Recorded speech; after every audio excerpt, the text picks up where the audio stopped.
it's Lou from colouringqueen.net, and today I thought we'd have a colouring chat with Lulu Mayo's Million Unicorns colouring book. So I've picked out this double page spread and I was colouring it already, and then I thought I might as well just film it. So I've already coloured some of the bunnies and the flowers and the leaves, but those things are repeated on the other page anyway, so I'll finish colouring those while we're chatting away. So first up, I want to say that I'm sorry that I haven't filmed anything for, I don't know, I think it's about a week and a half or something like that. And I think everyone knows that you go through different stages of things, and sometimes you just don't feel like doing something. And, you know, that's what's happened to me in the last week and a half.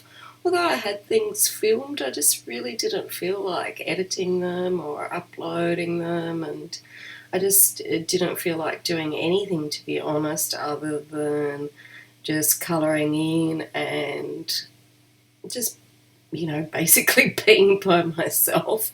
I've got a new Spiroglyphics colouring book, which is the animals one. And I get so lost in that and just colouring it.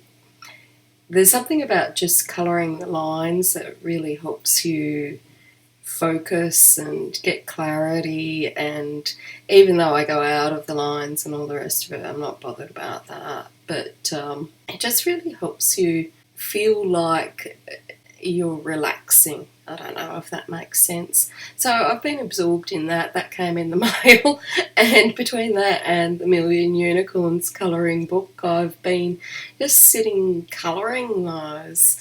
And I guess one of the big reasons why that's so is because after, I think it's a year since we've had a lounge room. So when we left Sydney, we had nowhere to live for like 6 weeks, or I think it was 2 months. We had nowhere to live and we were just staying in rental accommodation and things like that. So we didn't really have a lounge room then. And then when we bought our house, we bought a hoarder's house, and of course, you know, the place was an absolute disaster. And, you know, you couldn't be in the lounge room because it was really messy, and we had to do a lot of fixing and whatnot, which has taken us quite some time. And then of course we moved back to Sydney, and then we moved back to Brisbane, and I don't know, but it's taken us a year to get a lounge room, and we had a whole ceiling replaced. We've got rake ceilings in the lounge room, and of course the cheapest, it had asbestos, so we had the asbestos removed. And the cheapest thing would be to go over the rafters and put new gyprock or drywall, as you call it in the US. But I of course wanted to be difficult and do it the most difficult way possible, which was to gyprock between each rake on the ceiling so that you get that high ceiling look. So, and I wanted to do that because the house is really plain and it really needed something to lift it in that little kitchen lounge room area. So I'm glad we did it, but the plasterer that we got was really not very good, and in the end, you know, it was so time consuming sort of trying to make his plastering look good that David pretty well took down most of it and kind of redid it. And yeah, it took forever. And because I've got a sensitivity towards any sort of dust, any sort of plastering dust and whatnot, so it makes me really sick and I get asthma attack and things like that. So we ended up basically just plasticking the whole area, and we've been living in what I call the Dexter zone. So you go out into the lounge room area and it's just surrounded by plastic, like the Dexter TV series, if anyone ever watches that. So when we got Millie, her you know, she used to love just trying to jump into the Dexter zone, and, you know, even though she was forbidden from it, you know what cats are like, so she'd go in there and hide. So as soon as we've got the lounge room, David's redone the ceiling and he's insulated the house, and then, you know, when we're just, you know, nearly finished, David, of course, decided to take the gyprock walls off the part of the lounge room and insulate behind all of those, and then put the gyprock back, and then, you know, sand it and all the rest of it and paint it. And anyway, so we finally got the lounge room, I think about a week or so ago, and we've got 2 lounges in there, a 3-seater and a 2-seater. So as soon as Millie's seen that lounge, she's been on it, and I haven't seen her since. She doesn't come and sleep with us anymore. She basically just sits on that couch and does not move. And I remember when I read her profile when we were adopting her, it said how much she hates grooming, and all the scratches on my hand will attest to that she still hates being groomed. But it also said that she would ideally like someone that works from home and that she could sit on a couch all day. And she is giving that couch a thrashing. She's got her own little spot there, and woe betide if you try and sit on her part of the couch. So she's basically got a 2-seater couch at the moment. And the couch, of course, is like a charcoal black colour, both of them. And she's got the white sort of coffee-coloured hair, so it's just a running battle with the vacuum cleaner and, you know, Millie sitting on the couch and having to vacuum around her. But, you know, it's all worth it because she's as happy as Larry. But she might not be in the colouring cave as often because she's very taken with the couch, and she basically hasn't left there for days except to go to her little bathroom or to get fed. And then she's straight back onto the couch. So she's loving it. And we obviously love her to be happy, but I don't know that she'll be in any more videos. I mean, that might take up time off the couch, so she might not come and visit us anymore. I'm lucky to get a look in from her anymore, so I just have to make the most of it when I give her her breakfast and dinner. So anyway, that's cats for you. They leave you for a good couch. So I've been sitting out there too because it's nice and warm, and also Millie and Charlie, my little dog, they both like sitting out there. Charlie sits on his little rug, or he likes to sit on the 3-seater couch, so really there's no room for me out there anyway. And it's nice and warm there, so we've been binge watching TV. We've watched all of the Law and Orders because I love those sorts of shows, and we've caught up on our Criminal Minds. And Charlie loves to watch Midsummer Murders, so I download that from Foxtel, and he watches that, and he loves sitting up on the couch watching Midsummer Murders. I don't know why. I think it's all the scenery. If you have dogs, do your dogs like to watch TV? Millie, I notice, really likes CSI and NCIS. That actually wakes her up and she sits there intently watching the TV. I think she might have a little bit more scientific bent, and Charlie likes more of the scenery and some blood and guts, but not too much. But I don't know. They haven't told me. And so, yeah, we've been sitting out there. I've been sitting there with my Spiroglyphics book, and they've been sitting there sleeping and watching their stories, and it's been lovely. And I know every day I keep thinking, I must, film something or do something. But I think, no, it's cold in that room. I think I'll just stay out here. So, and I haven't really felt like it, You go through these ebb and flows, and I was so excited about doing a ton of stuff, and I had this great big list and all these things that I wanted to do, and then I just lost the complete momentum and motivation for doing them at all. And I don't know, I think that probably happens to all of us. We go through these phases. So other than colouring and whatnot, I've got some exciting news that David has got a full-time job now, which is absolutely fantastic. And, you know, after a year of not having full-time work and just a bit of casual work here and there, it's been such a relief, and, you know, it's really helped to ease my anxiety, although, you know, I have to admit I'm kind of a little bit jealous, which is totally weird that you would be jealous of someone going to work while you're staying at home colouring in the lounge room. But honestly, I am a little bit jealous that, you know, he's got a job and this nice little routine and they're paying for him to do a course, and I'm like, oh, why can't I have a job? And, you know, why is it taking me so long and all the rest of it? So I know it's weird that anyone would be jealous of it, someone having a job. And, you know, even weirder, I mean, sometimes poor David has to get up at like 3:30 in the morning and drive for 2 hours for work and then drive 2 hours back. And, you know, 3:30 sometimes, 4 o'clock.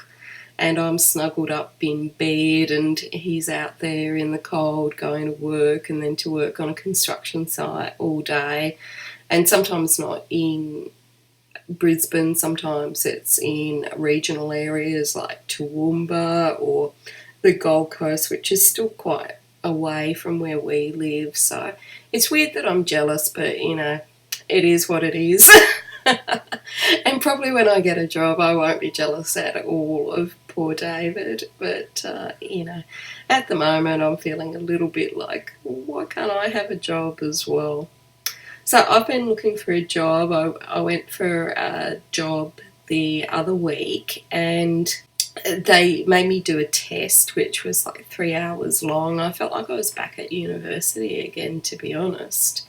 And it was a pretty intense test, and it tested knowledge of stuff that's only relevant to Queensland and not my knowledge of New South Wales, which there is a huge difference in what I do between the states.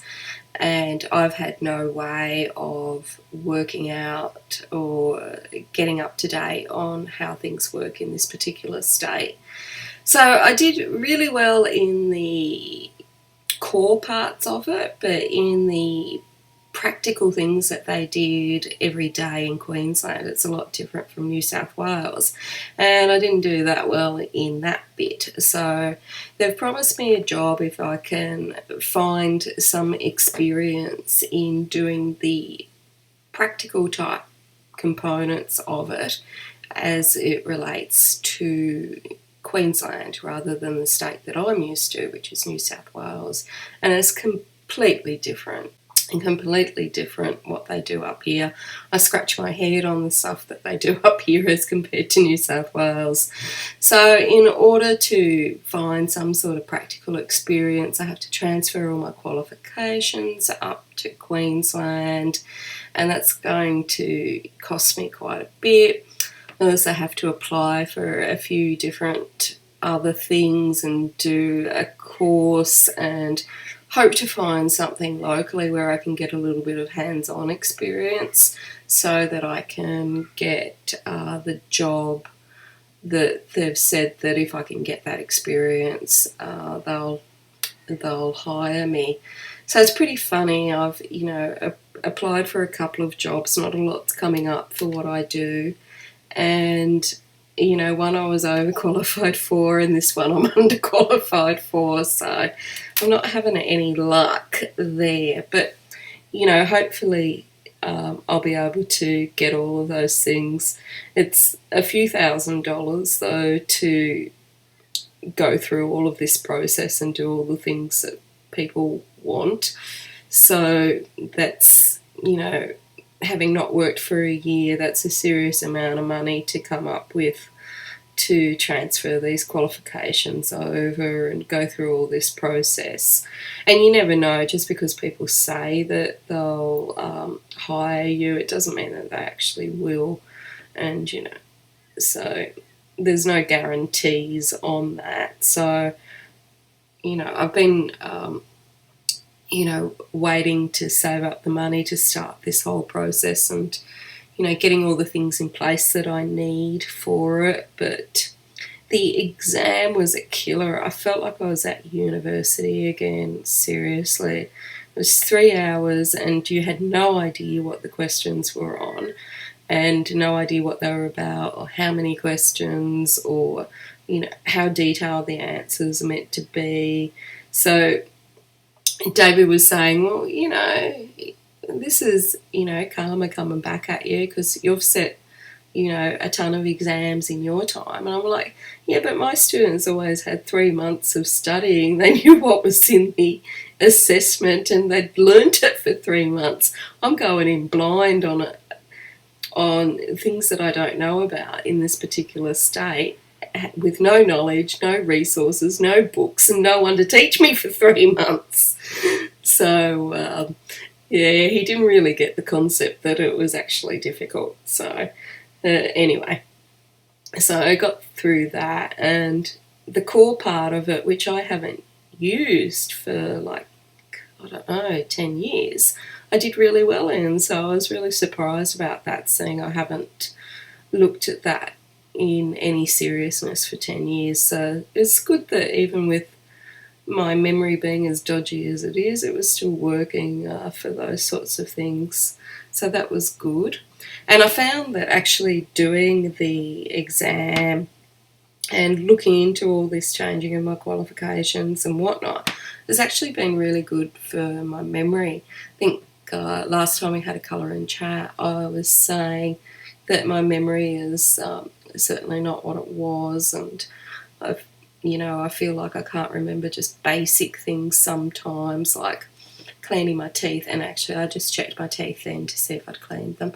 And I think a lot of it is when you're not in a routine, when you're used to going to work and you've done it for, decades, and then you just stay home looking at pictures of colouring books. I think that's really affected my memory, and the amount of reading that I used to do and the amount of actual just constant analysing things and doing things and not having that routine. So I'm trying to implement giving myself a routine because I feel like it helps me with my memory. So I've been trying to get up at a certain time and do certain things on my list by a certain time, because I'm from an environment that focuses on deadlines, and that's the sort of work that I'm going to go and do again, having spent like the last 15 years nearly teaching and going back to my previous career. So I'm trying to get into the habit of that, but to be honest, it's been really cold in the morning, and every time I think, I'll get up and I'll do these things that I used to do before I went to work, I just think, no, it's so snuggly and warm in bed, I'm nice and warm, and I'm just going to stay in bed and wait until like 6:30 or something instead of get up an hour earlier and do everything. But, I will do it. I'm committed to actually doing it, and hopefully I'll get into the routine. I'll help my memory a little bit more and help me focus on things and get things done. Because honestly, some days I sit here and I think, what have I done all day? Like, I've done the dishes, I've made the bed, I've had a shower, I might have cooked something for dinner or whatever, and I've, brushed Millie or brushed Charlie, taken Charlie for a walk, watered my plants or played with my plants in some way. And then I really don't know what else I do some days. And it's like, all of a sudden David's home from work and he's got up, he's gone to work, he's travelled sometimes for 2 hours. He's done 8 hours work, he's travelled back, and I'm still scratching my head and I haven't emptied the dishwasher, and I'm thinking, what have I done all day? Like, where has it all gone? And I don't sit and watch TV. I'm always a multitasker, so if I was watching TV, it'd be while I was, brushing Charlie or colouring in or something like that. So I don't understand sometimes where the whole day goes. And I think the whole routine thing will help me with that. And I sort of make it so that I'm my own boss and I have to do certain things by a certain time so that I can get back into the habit of it being a lot more productive than what I currently am. So I feel very unproductive at the moment. Compared to a person that used to have 2 or 3 jobs and used to often go to university at night as well as having the 2 or 3 jobs. And now I don't know where the day goes. So I don't know, it's a funny world, isn't it? But how do you guys feel your days if you're at home? I really don't know where my time goes. I really don't. So that's something that I'm going to work on and really trying to get into place. And the other things that I've been doing is I've been playing with my garden. And I'm probably boring you all to tears with my garden now, but I'm so fascinated that I've been able to make things grow, seeing I always kill plants. So I've had one of my Dutch irises came up and it was beautiful blue, gorgeous iris, just like out of Van Gogh's picture. It was like he used mine as a reference. And I was going to take a photo of it, and then it died. And another one that I had in the iris plant came up. But they're all the same bulbs, but for some reason this one's like pure white and it doesn't have any blue on it. And so I don't understand why it's white and not blue like the other ones. But anyway. And I've had some jonquils come up as well, which are beautiful. And my nasturtiums have come up, and one of my, and I can never say it, anemones, oh, I can't say it. They're like colourful daisy looking things. It's come up as well as purple, absolutely beautiful. And what else have I come up? Some little things, they're called fairies bush or something like that, and they come up with these little pink flowers. I only bought it because the name said fairy and I thought I might get a couple of fairies out of it. So that came up. And what else have I got? Oh, I've got these little, they're like little tiny pansies. They're called Johnny Jump Ups or Hearties or something like that. So they've come up.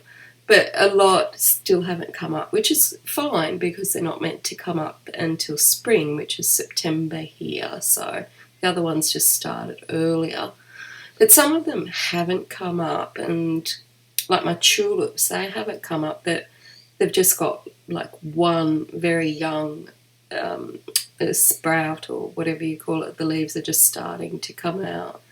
And I can't understand why they're not coming up. So I've been moving the pots around and whatnot, trying to give them more sun or more shade, depending on what they are. And some of them sort of died and they've gone all straggly looking, especially those anemones or whatever they're called. I can never pronounce that. So I don't know what to do with them. I think they need like a stake or something to make them stand upright because they're all a floppy bunny in the bottom of the pot. So I think I need to do something there, which I'm not quite sure of. I'm going to put some stakes there and see if that makes it better for them. And I'm going to move things around in the garden. But David still hasn't built me my planter box yet. He's just got it mapped out with string lines, etc. And he's bulking up the bottom with old paving bricks and concrete dust and stuff like that, so that not as much soil needs to go into the planter box, because otherwise I'd need to get a few more tons of soil delivered. So my little vegetables that are in the greenhouse, some of them are looking like they're root bound in the seedling tray. So I hope they're going to survive the move. But if not, I've got plenty more seeds, so I can get those, replanted. And, I guess when you garden, I guess some things don't survive and you have to get new things. And I seen on one of the TV shows, Better Homes and Garden, they had a little vertical style planter box type thing that was made from old-fashioned old gutters. And we got all our gutters replaced here because they just had complete holes in them. So we got all new gutters when we moved here. But there's a recycling place where you can buy old gutters. So I thought I'd get some old gutters, and you hook them up between two posts and things like that. And then you put your soil in, and it's a really good space saver for lettuces and things like that. And in summer we eat a lot of salad. Well, we actually eat a lot of salad all through the year. So I know lots of people think construction workers never eat salad and stuff like that, but actually David probably eats more salad than I do. He takes his salad bowl to work, and the guys tease him about his rabbit food, but he is really into always having his vegetables and whatnot. So we eat quite a lot of lettuces, and I've bought all different sorts of lettuce seeds, etc., different flavours, cos and red one and rocket and iceberg, and I've got some of them growing in my little greenhouse, but not all of the seeds, because I found that place that sells the seeds online for $1 each. So the other day when my plants were starting to come up, I was thinking I probably need some more flowers, although I don't have any more pots. I'll have to try and see if I can get some more pots. But I thought I probably need some more flowers, so I'll get them and get some more flower seeds. And the herb garden that was here when we came, it's looking a bit tired, so I thought I'd get some extra herbs so I can plant out there. And yeah, so I bought up a whole bunch more of flowers, and I hope they grow. Go down this afternoon and put them in my little seedling trays, and hope and cross all my fingers that I'll actually develop a green thumb rather than the black one I've currently got. So that will be good. And what else has been happening? Oh, and the other thing is that now that David's got a full-time job, he's had my car for the last several years, so he's thinking about getting a ute, which would be absolutely fantastic, because whenever we need to take stuff to the tip or whatnot, we have to rent or hire a ute. So if he gets a ute, not only will that be easier, he can drive to work, but I'll finally get my car back and I'll finally have a bit of freedom, because at the moment I'm feeling very isolated. And as I keep saying to him, we've moved to a place where we don't know anyone, we've got no family, we've got no friends, and I'm stuck inside every day. I've got no car to go anywhere. There's nowhere close by other than like a small IGA that also sells coffee, but there's no other shops to go to. There's, and everywhere's quite far away to walk, or if I want to take Charlie, I can't put him on a bus. So it's really quite isolating for me, and sometimes, I'm just stuck here all day, and even in prison they get let out a little bit, day release and whatnot.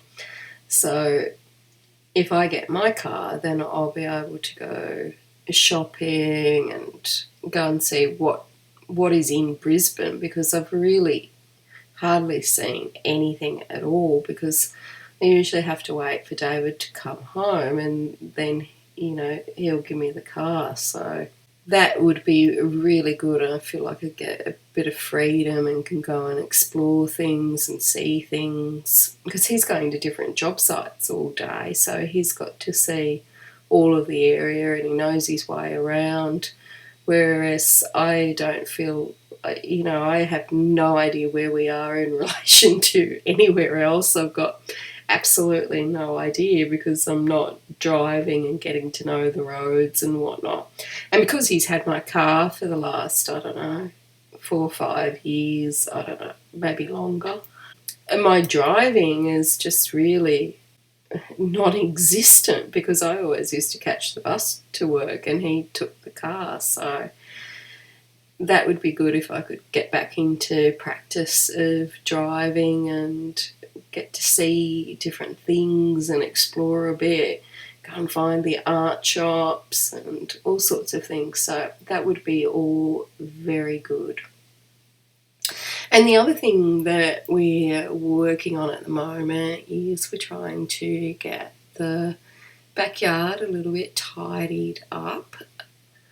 We lost a couple of palm trees in a storm when we first moved here, so we'd like to buy some more palm trees, but we need to get them delivered and whatnot, so that's always been a hassle. And with us both being out of a job until just recently, we really couldn't afford to buy them. So hopefully now we can get a few palm trees for the backyard, which would be really good because it would help with screening. We're on the corner, and so we've got like the view of all the neighbours and whatnot, so we prefer to have like some screening there and not be quite so exposed on the corner. And as well, the reason that we want the palm trees, and I don't know if I've mentioned this before, but when we moved in, this place also came with a duck pond, or a giant bird bath as I call it.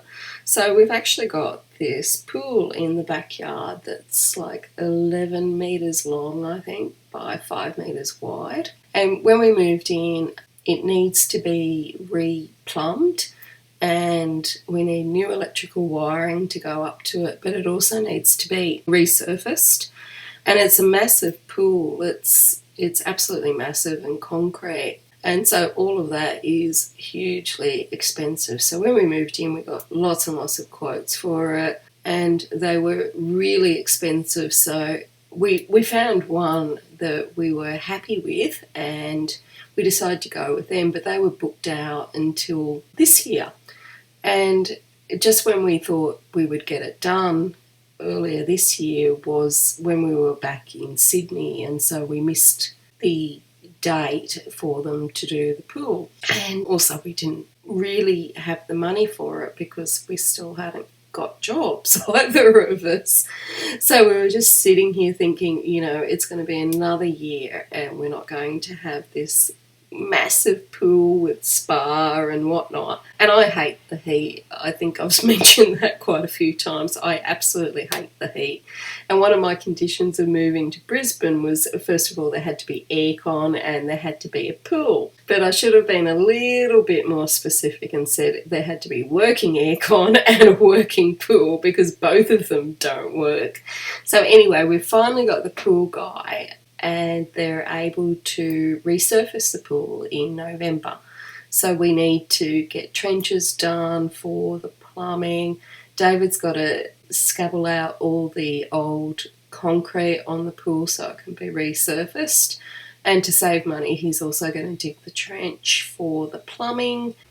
Lots and lots to do there, as well as sort of get the area nice for the pool. Plus all the pool equipment that they had was all old. None of the neighbours here knew that they had a pool, because apparently in 10 years they've never used it. So it just fills up with water, and we had to get like a water pump to pump it out and use that water on the garden. So, and the birds use it as a giant bird bath. They like to fly in and fly over it, and yeah, they have lots of fun out there, and we just look at them, especially when it was hot, and look at them and go, God, they're having all the fun. So yeah, hopefully we get the pool resurfaced this year. and hopefully that goes okay and there's no hidden costs or anything like that, because I tell you, between November and January it's far too hot up here for me. I really feel the heat and I find it really unpleasant. I like everything from February onwards up till, end of November, and then it's just too hot for me and I can't take it. I really don't like the heat. I really can't function. I can't do anything. I just hate it. Absolutely hate it. So I hope it's ready by then so that we can actually go in the pool and I can, cool off, because I hate the heat. So we're getting a pool that they have like salt water and chlorine, and they've got this sort of newish one which is like a mineral one, and that's what we're getting because apparently it's like swimming in radox. It's all really relaxing and really good for your bones and your joints and things like that. So I've got a lot of injuries from car accidents and whatnot, and David's got a lot of football injuries. So just the thought of soaking in the pool and being all nice and relaxed and having this mineral thing. Apparently the pool guy was telling us that it's like having a giant radox bath. So that sounds good to me. And so hopefully we'll get that this summer, and hopefully it'll be before this god-awful heat starts at the end of the year here, because otherwise I'll be just running back to Sydney. And what else? What else have we been doing? So yeah, we'd really like to get some palms to go around the pool, have like a little tropical look, which doesn't go with all the flowers that I want, but it's the first time I've ever been able to have flowers. So I'm putting the flowers at the front of the house and the tropical stuff at the back of the house so that it doesn't look so weird. But yeah, I'm really looking forward to the pool, even though I can't swim. So I can do underwater and I can float, but I actually can't swim. So if I'm going to attempt to do freestyle or try and swim, I always wait till David's home because I can't swim. But there's this massive pool and I can go in the spa bit because it's not heated and I can just sit there if it's too hot and he's not at home. Or I can go in the shallower end of the pool because it's really big. And it's one of those like jelly bean kidney style shapes, but it would have been very expensive to put in at the time because it's all concrete. So it's kind of worth saving, even though the shape is not very fashionable at the moment. And we can't afford to get the coping and the tiles around it replaced. But the pool guy assures us that once he's cleaned it up, it'll look a lot nicer. And then later on, when we've got extra money, then we can, look at getting that done. But at the moment, the priority is just getting somewhere cool to cool off and not be so hot in this upcoming weather that's going to be really hot. Now, Charlie loves going in the pool, so I'm sure he's going to be really happy. And I like all the little pool toys. I know it's, kids stuff, but I'm a big kid. So David bought me one of those big blow-up swans yesterday, but it was on special because David loves the special. It was only $5, so I don't know how long it's going to last. But anyway, I'll be floating around in my swan on that pool with a nice margarita, I think, if it gets too hot. And that's what I'll be doing. That's, if I could find one with maybe a table or something and I could colour in there, that might be the perfect plan. So, yeah, we've been trying to organise that and try and find the right people to do the different components of that job. And other than that, I haven't really been doing anything much. I can't think of anything exciting that I've been doing at all.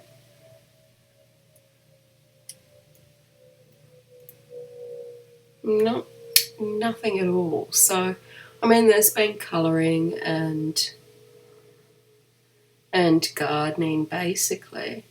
I've been doing a fair bit of cooking because now we've got the kitchen. It's really good to be able to cook, and for most of our relationship, David's actually done the cooking because I was always home late. So initially, when we first met, I used to get home about 9 o'clock, 10 o'clock at night, and then work from home until often 2 o'clock in the morning, and then go to work again and do it, which is funnily enough why I quit that career because I never stopped working. And it's really weird now that I'll be taking it back up again, but that's the way it is. And then when I was teaching, I often had night classes, so I usually would have a morning class, an afternoon class, and then an evening class. And sometimes not at the same college. Sometimes I'd have to travel to different parts of Sydney to teach. So I'd have like 3 12-hour days, or sometimes I'd just have night classes or whatnot. So David, being in construction, would often get home about 3. And so if he wanted to eat he pretty well had to cook himself. And fortunately, his mother raised him to hunt and kill his own, meaning cook his own food. So, because she doesn't cook, and funnily enough, his brother's wife doesn't cook either. So, all the boys in the family, which there are 3 of, can all cook, and they always have. If David's mum cooked, she just cooked toast with jam. That's her favourite thing. So in 20 years I've never seen her cook anything, to be honest, except for toast and jam. So I've been enjoying cooking because I enjoy it, and I've got so many cookbooks. I've got more cookbooks than colouring books, and more reading books than colouring books, so you can imagine how many I have. But I don't have most of them here in Brisbane. We still have them in storage in Sydney. So it's been good going through the ones that I do have and working out what to cook. Okay, at the moment I'm thinking I'd like to cook more from my Moroccan cookbooks, etc., because I haven't used those for like 20 years. So I'd like to cook out of those a bit more and try and become better at it when you don't do something regularly, because like I really didn't cook much during the 20 years that David and I have been together, because I was always at work. If we had a dinner party, I'd cook, but otherwise it's if we had a dinner party, I'd do all of the cooking, but otherwise David did what I call the admin cooking, the everyday cooking. I only cook for applause. So, but other than that, I have hardly cooked anything. It's just been work. So this has been a lot of fun. So I was thinking that I might, how you have colour-alongs for specific books, I thought I'd have like a cook-along for a particular type of cuisine, maybe Italian or maybe Moroccan, or, something different, so that I could actually master one type of cuisine and then move on, just like you do with pencils or watercolours or whatnot. And I always find that when I focus on just one thing, I do better than if I cook or do, a mix of things. So I was thinking that I'd probably maybe start with Italian because I find it easy. And, start cooking out of all my Italian cookbooks and really try and master that sort of cuisine, and then maybe move on to something else. But I don't know, we'll see. I've used all sorts of things on here. I've added some stickles to it, and I've added some glaze as well. And I was going to use my pan pastels in the background, but because Millie took over before the couch, so much of my colouring cave, I actually as well as packing up my colouring books and just having a few out, I've actually packed up all of my supplies and just have a few things out, like my Prismacolors and my Colleens and a couple of gel pens and whatnot. But I've packed up most of my things, and so I didn't want to go through and get my pan pastels out because I'm just trying to have a bit more space in here. So if I have the energy to go and dig the pan pastels out, I will. But in the meantime, I've got to try and work out some sort of solution where Millie has spots here in the colouring cave, because she also has her cave here, she has her cat tree, she has her cubby house, Charlie has his basket. I'm feeling like a little bit overwhelmed by the fur kids, who I love more than anything, don't get me wrong. I love them being here, but I feel because it's such a small room that I'm really crowded and I have no space. And so that's why I just packed everything up, because I couldn't fit it all in. So I'm going to have to try and either build or cobble together or do something and find like a craft type cupboard or some sort of thing where it's easy for me to find all the things, but they're floor to ceiling rather than these ones that don't go all the way to the ceiling. And now I'm not sure, because Millie's so taken with the couch. I don't know if she's coming back or not. So I don't know whether it's worth making it, and then she decides that she never wants to come in again. So I don't know. Till next time, happy colouring. I hope you liked this cute little picture from A Million Unicorns.